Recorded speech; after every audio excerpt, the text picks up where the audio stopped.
Some of my work does nod to classic forms or classic shapes, and I guess I look for reference or inspiration in those, but with a view to making in them original works.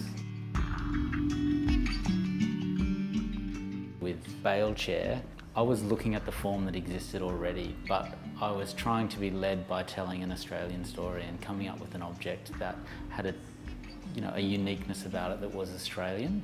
So the inspiration for this piece, if you like, it was just being on the farm and being in a wool shed and remembering having worked in a wool shed as a child. So just looking at the triggers, that stencils and the markings around wool bales and the press and how that creates this block and what could you do with this block. And so it was a bit of just a moment, and not to me seemingly a very big leap at all, because I've just recreated that block in a different form to suit another purpose.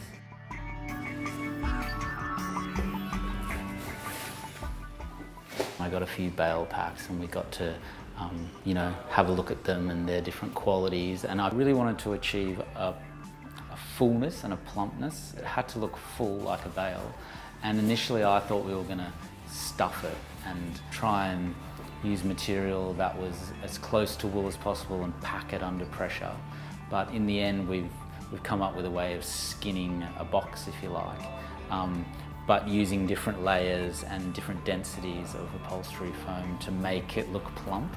So we had to work through that and see how the material would respond when we were laying it over and upholstering it and seaming it.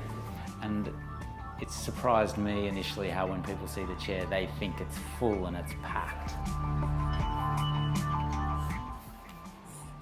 I didn't know if it was going to be 3 big bales that would create the seat and the backrest, but by doing this sort of mini bale on top, you kind of are also alluding to the stacking, because bales get stacked in large warehouses. So there was something nice just along the way that evolved out of having the need to create 2 sort of boxes that then means you do sort of see them moulded together. Bales get a metallic band placed around them which creates an indent. So by shifting that band and not using a metal band but using a fabric band, that allowed me to create a point in which your bottom could rest, which was kind of nice. I've never really set out to create things that are highly mass-produced. And sometimes I'm in conflict with the profession because it's even creating things that existed before anyway, like how many chairs can we really sit on and how many, tables do we need?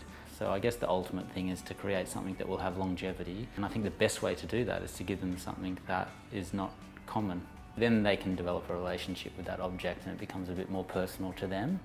They get to talk about the piece and it gets to have more in its life than just an everyday piece of furniture or an everyday object.